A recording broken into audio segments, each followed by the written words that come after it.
Assalamu alaikum and welcome to the Cricket Catch. The World Cup is right there at the corner और Pakistan cricket के captain Babar Azam ने बड़ी statement दी है कि हमने ये वर्ल्ड कप जीतना है, हम नंबर 1 ही होंगे। उसके अलावा ना सिर्फ पाकिस्तान में बोर्ड के मसले चल रहे हैं बल्कि श्रीलंका में और बांग्लादेश में भी मामला ख़राब हैं। पीएसएल की खबरें भी हमारे पास मौजूद हैं। आज श्रीलंकन स्क्वाड भी अनाउंस हो गया, टीमें इंडिया पहुंचना शुरू हो गई हैं। कौन कौन सी टीमें पहुंची हैं ये भी हम आज के प्रोग्राम में डिस्कस करेंगे। मेरे साथ मौजूद हैं नोमान अजीम और ज़ीशान आदिल। आपका दोनों हजरात का बहुत बहुत शुक्रिया। सबसे पहली खबर, आज की इंपॉर्टेंट खबर, पाकिस्तानी टीम के कैप्टन बाबर आजम ने आज एक प्रेस कॉन्फ्रेंस की और उस प्रेस कॉन्फ्रेंस में बहुत ही पुरएतमाद नज़र आए, कॉन्फिडेंट नज़र आए। मीडिया के लोग जो वहाँ पे मौजूद थे बेचारे कुछ खातिर खा इम्पैक्ट नहीं डाल सके अपने सवालों से, क्योंकि बाबर आजम इतने पुराज़म थे कि उन्होंने बड़े फ्रंट फुट पे आके जो है वो कवर ड्राइव्स लगाई और उन्होंने आज बहुत सारी बातें की, सवाल जवाब हुए। उन्होंने कहा जी कि शादाब के हवाले से उन्होंने कहा बात यह है कि टीम जो है वो इंडिविजुअल का खेल नहीं है। अगर हम हारते हैं तो एज अ टीम हारते हैं, जीतते हैं तो एज अ टीम जीतते हैं, तो किसी को पिन पॉइंट नहीं किया जा सकता। दूसरी बात, उन्होंने उन र्यूमर्स की बात की कि जी खबरें आना शुरू हो गई कि हमने आपस में लड़ाई होगी। उन्होंने कहा हम एक फैमिली की तरह हैं, कोई लड़ाई कहीं पे भी नहीं और हम बिल्कुल मुत्तहिद हैं। उसके अलावा उन्होंने मज़ीद कहा, उन्होंने कहा कि हम इंडिया जा रहे हैं और एक सवाल के जवाब में कि जी लोग कह रहे हैं कि जी चौथे के लिए आपको कंसिडर कर रहे हैं। उन्होंने कहा चौथे के लिए हमें कंसिडर ना करें, हम नंबर 1 आएंगे। उसके अलावा बात हुई कि जी क्या कॉम्बिनेशंस खिलाएंगे, तो उन्होंने कहा कि ये हम कंडीशंस देख के और उसके हिसाब से जो है वो देखेंगे। फिर उन्होंने ये बात की कि यही वो टीम थी जो 2 मैचेस पहले 1 नंबर टीम थी और अगर 2 मैच हार गए, वही प्लेयर हैं, तो इतना ज़्यादा क्रिटिसिज्म जो है वो फजूल है। उन्होंने कहा कि लेकिन जितनी बातें हुई वो सब हम पीछे छोड़ चुके हैं। हम इंडिया एक नए अज़्म, एक नए जज्बे, एक नए जोश के साथ जाएंगे और पाकिस्तानी कौम को मायूस नहीं करेंगे। नोमान जी बहुत एक्टिव नज़र आ रहे थे बाबर आजम और बिल्कुल भी उनकी बॉडी लैंग्वेज जो थी वो डल नहीं थी और बड़ा कॉन्फिडेंटली उन्होंने तमाम सवालों के जवाब दे रहे थे। गो के जो सामने जो क्वेश्चंस हो रहे थे वो भी कोई इतने कोई सॉलिड नहीं थे। जी अपनी परफॉर्मेंस पे बताएं, टीम की परफॉर्मेंस पे बताएं, तो ये तो सब चीज़ें सब लोगों के ऑलरेडी सामने हैं। जी तो ऐसे कोई ख़ास क्वेश्चंस भी नहीं थे, वो जैसे एक प्रेस कॉन्फ्रेंस थी। तो अच्छा लगा कि बाबर आजम बहुत कॉन्फिडेंट है और वो इस चीज़ पे बहुत कॉन्फिडेंट थे कि हम मेरी टीम ये पिछले 2-3 सालों से जो है यही टीम परफॉर्म करती आ रही है और नंबर 1 तक हम पहुँचे हैं। तो इंशाल्लाह वर्ल्ड कप में भी जो है वो हम इसी तरीके से अच्छा परफॉर्म करेंगे। बिल्कुल सही जी। ज़ीशान आदिल जो सर फेंक के बैठे हुए हैं उनसे हम ये चाहेंगे कि अपना सर बुलंद रखें जिस तरह बाबर आजम ने बुलंद किया नहीं, हुआ है। बिल्कुल सर बुलंद है यासिर। और बाबर की एक बात जो कल हम डिस्कस भी कर रहे थे कि तमाशाइयों की लिमिटेशन रहेगी, इसके हवाले से बाकायदा एक सवाल किया गया कि आपके ऊपर प्रेशर डालने की कोशिश की एक टैक्टिक है ये और आप इसको कैसे कोप अप करेंगे। तो उन्होंने कहा कि नहीं, मैं तो वहाँ नहीं गया कभी भारत में, लेकिन जो हमारे सीनियर्स जा चुके हैं उनसे बात हुई है तो वो कहते हैं कि वहाँ पर भी हमारी सपोर्ट होती है। उस लेवल पर ऑब्वियसली नहीं होती, लेकिन फिर एक और बात उन्होंने हंसते हुए बड़ी अच्छी बात कही। उन्होंने कहा जी जो हमारे चाहने वाले हैं वो मुझे पता है वो हमें ज़रूर सपोर्ट करेंगे, वहाँ पर हो ना हो, लेकिन सोशल मीडिया पर या बाकी हालात में तो वो हमें ज़रूर सपोर्ट करेंगे। तो हम उनकी सपोर्ट पर मौजूद भी हैं और उनको बैकअप भी करेंगे इंशाल्लाह। पाकिस्तानी टीम क्यों इम्पॉर्टेंट है पैसे के हवाले से, रेवेन्यू के हवाले से? पाकिस्तानी टीम के 4 मैचेस सोल्ड आउट हो चुके हैं, ये आप स्क्रीन पे देख सकते हैं। इंग्लैंड वाला सोल्ड आउट, ऑस्ट्रेलिया वाला सोल्ड आउट, हिंदुस्तान वाला सोल्ड आउट, न्यूजीलैंड वाला sold out. So it's a brand, no doubt कि जितनी हम तनकीद करें, लेकिन वहाँ पे अगर जाहिर है पाकिस्तानी तो नहीं होंगे ना, हिंदुस्तानी भी पाकिस्तानियों को देखने के लिए आ रहे हैं ना। नहीं, आप आईसीसी के पेजेस को अगर आप फॉलो करें ट्विटर पर या फेसबुक पर, तो वहाँ जब भी किसी पाकिस्तानी के बारे में बात होती है तो एक ह्यूज रिस्पांस और बड़ा रिस्पेक्टेबल रिस्पांस इंडिया की तरफ से भी आ रहा होता है और इंडिया की तरफ से भी बहुत ज़्यादा अप्रिसिएशन आ रही होती है। पाकिस्तानी स्पेशली जो बॉलर्स हैं, जो बॉलिंग अटैक है, हारिस हैं, शाहीन हैं, अगरचे पिछले कुछ दिनों में काफ़ी ट्रॉल किया गया हसन अली को, लेकिन इसके बावजूद हसन अली अब टीम का हिस्सा हैं और मेरा ख्याल है कि वो प्लेइंग 11 में भी मुस्तकिल होंगे शायद। जी आ, इसमें मैं एक चीज़ ऐड करना चाहता हूँ। जी, आपने जी। एक बड़ी अच्छी बात की कि पाकिस्तान एक ब्रांड है बिल्कुल और आप ये चीज़ें लर्न करनी चाहिए हमारे बोर्ड को। अब इंडिया के अंदर पाकिस्तान के 4 मैच अभी तक जो है वो सोल्ड आउट हैं। दैट मीन्स कि वहाँ पे पाकिस्तानी तो नहीं आएंगे देखने, वो इंडियन क्राउड है जो कि देखना चाहता है पाकिस्तानी क्रिकेटर्स को। एग्जैक्टली एग्जैक्टली तो अब इन लोगों को ये समझ आना चाहिए कि अगर इनको कोई दबाने की कोशिश करता है, जैसे एशिया कप में किया गया और एशिया कप पाकिस्तान से बाहर चला गया, तो इन लोगों को स्टैंड लेना चाहिए। जब तक ये स्टैंड नहीं लेंगे तो कोई भी आईसीसी भी इनको बैक नहीं करेगा। वेरी राइट एग्जैक्टली बिल्कुल सही है। अच्छा, बाबर आजम ने एक और बात की कि मैं 2019 में इंडिया गया था एज ए प्लेयर और मेरे लिए बड़ी फ़ख्र की बात है, मैं एज ए कैप्टन होता और टीम को उन्होंने कहा कि सारी टीम बड़ी जेल्ड है और किसी किस्म की कोई र्यूमर जो है, कहते हैं कि उनकी बॉडी लैंग्वेज से ही पता चल रहा था। लेकिन इस पे एक शर्म का मकाम ये है कि एक तो वही न्यूज़ चैनल, उसके एक सहाफ़ी ट्वीट करते हैं कि बाबर ने एक बड़ी घटिया सी प्रेस कॉन्फ्रेंस की और उससे पता चलता है कि वो बिल्कुल फारिग हैं। कहाँ से बोल रहे हैं, क्यों बोल रहे हैं? इतना बोझे बाबर में पागल हो चुके हुए हैं वो यार। ये बोझे बाबर नहीं है यासर, ये बोझे पाकिस्तान क्रिकेट है। और जिनकी आपने बात की है, उनको न जाने किसने उठाकर स्पोर्ट्स एनालिस्ट बना दिया है। ठीक है, आपको स्ट्रेट जो एनालिसिस है वो देने होते हैं, शेयर करने होते हैं, लेकिन इसका ये मतलब नहीं है कि आप जो हैं वो जो खेल रहे हैं, जो जानते हैं, जिन्होंने जो नंबर 1 कितने अरसे से कंसिस्टेंट चले आ रहे हैं, तो आप उनसे ज़्यादा अगर जानते हैं तो ये सिर्फ आपका बग़्ज़ है। और आप मतलब ये वो चीज़ें हैं जो किसी भी हाल में खुश नहीं होते। ये वो लोग हैं जो कभी भी खुश हो ही नहीं सकते। बिल्कुल सही।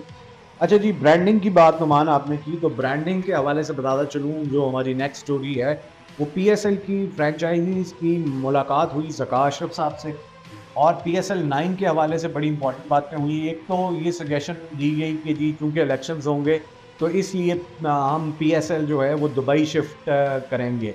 तो जिस पे कि जितनी टीम के वहाँ पे नुमाइंदगान थे, उन्होंने कहा जी कि ये हमें मंजूर नहीं है। उन्होंने कैटेगोरिकली नो कर दिया। उन्होंने कहा कि जी दूसरी ऑप्शन जो है वो कतर है आपके लिए। उन्होंने कहा जी इतना अरसा हमें ये ब्रांड बनाने में लगी और पाकिस्तान की क्रिकेट, पाकिस्तान के लोगों को इसकी ज़रूरत है, तो ये जो है सरासर इससे नुकसान भी 80 करोड़ रुपए का तकरीबन लॉस भी होगा। इस सबसे पहले ना इसमें उस बंदे को ढूंढना चाहिए जिन्होंने ये मशवरा दिया इनको कि पीएसएल जो है पाकिस्तान से वो बाहर लेके जाएंगे। आप देखें तबाही के पे तबाही करना चाह रहे हैं क्रिकेट की। मैं आज बिल्कुल ब्लंट होकर बात कर रहा हूँ।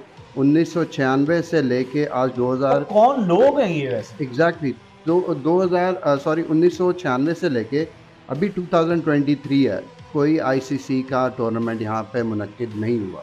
लास्ट 96 का वर्ल्ड कप हुआ था, उसके बाद ऐसे ही अल्हम्दुलिल्लाह हमारे पास बोर्ड्स आए और ऐसे ऐसे लोग आए जिन्होंने पाकिस्तान में क्रिकेट को आने ही नहीं दिया।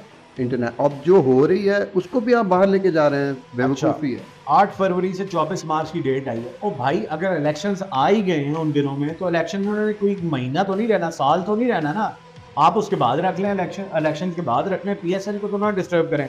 अब नई बात, नजम सेठी साहब ने, ज़ीशान साहब, एक पाकिस्तान में एक गंद का बीज बोया और उसको कहते हैं सरोगेट एडवर्टाइजमेंट।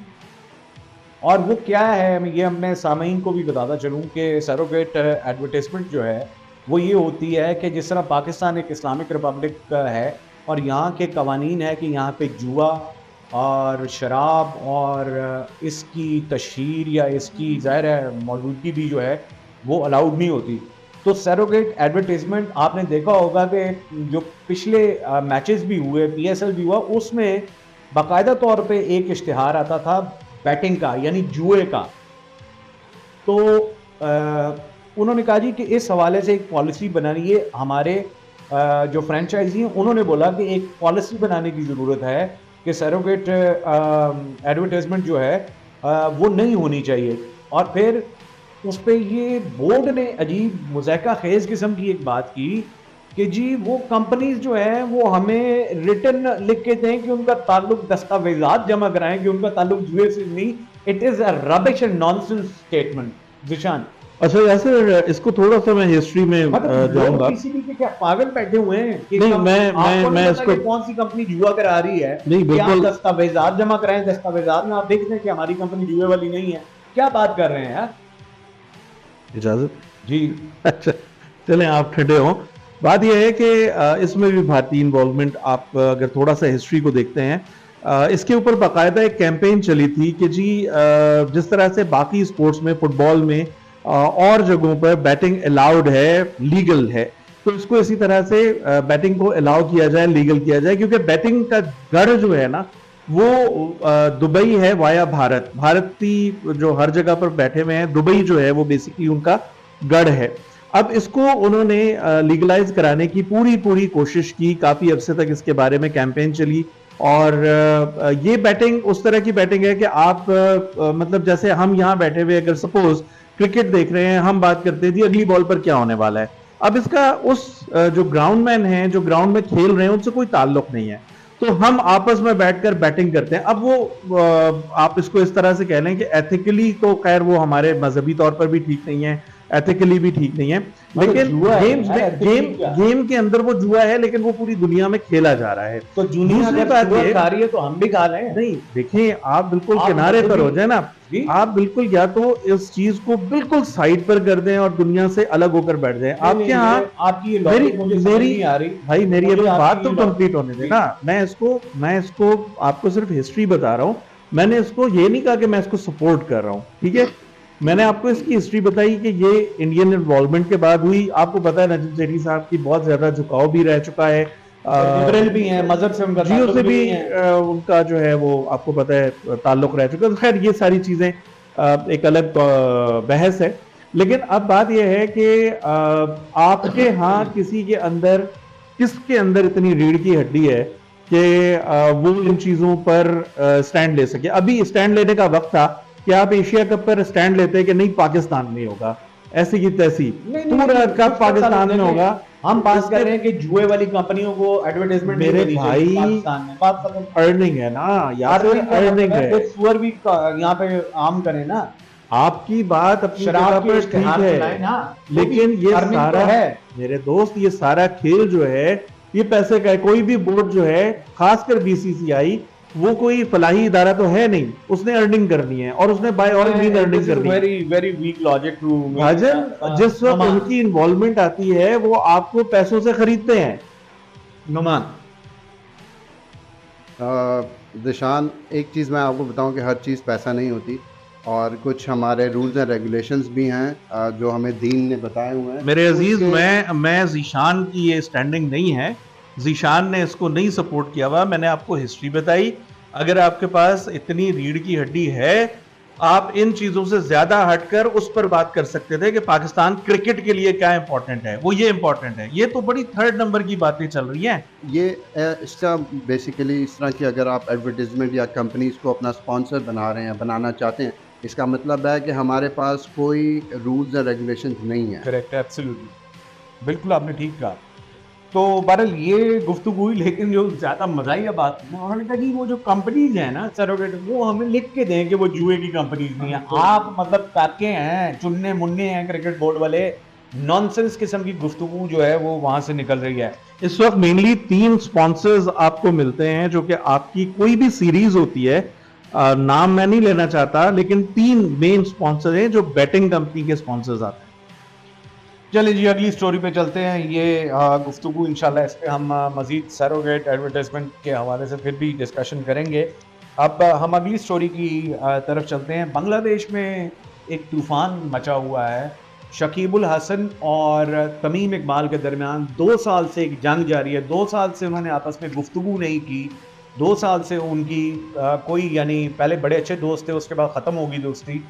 सिर्फ ग्राउंड पे अगर पिच पे मौजूद हैं तो वहाँ पे जो थोड़ा बहुत दुनिया को दिखाने के लिए करते थे। अभी वर्ल्ड कप में ये सीन हुआ कि तमीम इकबाल ने कहा कि जी मैं अनफिट हूँ, मैं 5 मैचेस खेलूँगा। शकीबुल हसन ने ये कहा कि तमीम इकबाल को टीम से निकाला जाए। अगर इसको सेलेक्ट किया गया तो मैं वर्ल्ड कप की कप्तानी से भी जाऊंगा और ना मैं वर्ल्ड कप खेलूंगा। रात को 9 बजे जो उनके नजमुल हसन पपून हैं, उनके जो प्रेसिडेंट हैं बांग्लादेश क्रिकेट बोर्ड के, उन्होंने रात लेट दोनों को बुलाया लेकिन कोई मामला हल नहीं हुआ। आज दिन में उन्होंने उनके पुराने कप्तान जो हैं वो बॉलर जो थे, नहीं बॉलर नहीं है, वो विकेट कीपर। नहीं जो पुराने कप्तान थे, मेरे दिन से कौन से नाम निकल गया, उनको बुलाया और अब शफी मुर्तज़ा थे। मुर्तज़ा एब्सोल्युटली, उनको बुलाया और दूसरे शहर से बुला के आज शाम में उनसे मीटिंग हुई। आज के मैच में बांग्लादेश को रिप्रेजेंट कैप्टन थे शांतो और अभी वो मैच जारी है। बांग्लादेश की टीम वो वाहिद टीम रह गई है जिन्होंने अभी तक वर्ल्ड कप स्क्वाड नहीं अनाउंस किया और बांग्लादेश का क्रिकेट बोर्ड कह रहा है कि मैच के बाद हम अनाउंस करेंगे। नुमान, शाकिब एंड तमीम। यासिर हैं तो वो हमारी भाई ना पुराने ज़मानों के भाई हैं वो, तो वहाँ पे भी यही होता है जो हमारे यहाँ होता है और इसी तरीके से लोग एक दूसरे को ये तनाज़ात में, कंट्रोवर्सीज़ में जो है वो ड्रैग करते हैं जी। तो अब वैसे तो बहुत ही अनफॉर्चुनेट है। वर्ल्ड कप से पहले इन चीज़ों का होना ना ये तबाही है। ये आपको डिपेक्ट करता है कि आपके बोर्ड के अंदर कोई रूल्स एंड रेगुलेशन और कोई क्राइटेरिया नहीं है कि प्लेयर्स को आपने कैसे संभाल के रखना है। बिल्कुल। ज़िशान, आप क्या कहना चाहेंगे? जी, जैसे इन्होंने कहा, बात यही है कि ये ज़्यादा इशू वैसे भी एशियन जो टीमें हैं उनके अंदर थोड़ा ज़्यादा होता है। जो इख्तलाफात हैं वो बाकी बड़ी टीमों के अंदर भी होते हैं, लेकिन उनको उसको टैकल करना आता है कि उसको किस तरह से लेकर चलना है। और टीम जो है, जो नेशनल क्रिकेट है, वो बड़ी है, किसी भी जाती इख्तलाफ से वो बड़ी है। ये बात जो एशियन क्रिकेटर्स हैं उनको भी सोचनी, देखनी, समझनी पड़ेगी। ऑलराइट जी, श्रीलंका की टीम ने वर्ल्ड कप स्क्वाड अनाउंस कर दिया है। दर्शन शनाका, कुसाल मैंडिस, कोसल परेरा, पथुम निसानका, दिमित करुणरत्ने, सदीरा, उसके बाद असलानका, उसके बाद डिसिल्वा, उसके बाद दुशन हमान था, उसके बाद महीश थिक्शाना, उसके बाद विलागे और रजिता फतिराना, कुमारा और दिलशन मधुशानका। कैसी टीम देख रहे हैं? 2 प्लेयर्स हसरानका और चमीरा आउट हुए। पहले आपको मुबारक हो, आपने सही नाम ले लिया। हाँ, काफ़ी मैं कोशिश की है। बिल्कुल, आप बिल्कुल सही है। बेसिकली इसमें हसरंगा जो है वो इनके मेजर एक फोर्स थी। बॉलिंग तो उनकी थी पिछले कुछ दिनों में हमने देखा उनकी बैटिंग भी बड़ी ज़बरदस्त हुई थी। बिल्कुल सही। वो बड़ा अच्छा, वो 6 और चौके, मतलब वो उनका स्ट्राइक रेट भी बहुत अच्छा था। एक अच्छा बंदा था जो श्रीलंका ने लूज़ कर दिया मिडिल में। हाँ जी ज़िशान, उधर भी कप्तानी का मसला चल रहा था लेकिन कैप्टन जो है वो उन्होंने रिटेन किया। Have to see it. अब देखते हैं कि क्या होता है। श्रीलंका का अनफॉर्चुनेट है कि उनके 2 अच्छे प्लेयर्स जो हैं वो नहीं आ रहे हैं और बाकी सब कुछ पास्ट है उनके लिए भी कि जी जो उनके गर्द उठी थी वो भी बैठ गई है। तो लेट्स सी। ये तो बोर्ड को ऐसे सोचना चाहिए। तमाम ये बोर्ड जो हैं वो कंट्रोवर्सीज में पड़ गए हैं वर्ल्ड कप से ठीक पहले। तो बिल्कुल सही है। टीमें इंडिया पहुंचना शुरू हो गई हैं। अफगानिस्तान की टीम जो है उनका स्क्वाड जो है वो इस वक्त इंडिया में मौजूद है और वहाँ पे उनका इस्तकबाल किया गया है और कल से वो अपनी प्रैक्टिस जो है वो शुरू कर देंगे। न्यूजीलैंड की टीम का एक कंटिजेंट जो है वो पहुँच गया है इंडिया और दूसरा अभी मैच खेल रहा है। अच्छा जी, इंडिया ने कल के मैच के लिए तब्दीली की है। गिल को बाहर निकाला है। क्यों? रिकॉर्ड तो बना रहा था, क्यों निकाल दिया? अब मेरे ख्याल में शुभमन गिल सीरीज़ आप जीते हुए हैं, ठीक है, वर्ल्ड कप सर पे है, तो इंजरी ना हो किसी प्लेयर को या मेन प्लेयर को, इस वजह से। इसके अलावा और कोई रीज़न नहीं। ज़िशान जी बिल्कुल, और कोई वजह नहीं नजर आती है। यही वजह हो सकती है और ये ज़रूरी है। अगर आपको बाद में बड़े मैचेस में भी जाकर किसी वजह से आपको तब्दीली करनी पड़े तो आपको सेकंड लॉक तैयार करनी होती है। ऑलराइट जी, देखते रहिए द क्रिक एज। सब्सक्राइब करना मत भूलिएगा, लाइक करना मत भूलिएगा। मुझे ये बताया गया है कि जी ये ज़रूर बोलना है, तो आप लोग जो हमें देख रहे हैं आपसे यही गुजारिश है कि चैनल को लाइक कीजिए, सब्सक्राइब कीजिए और शेयर भी कीजिए। टिल नेक्स्ट टाइम, अल्लाह हाफ़िज़।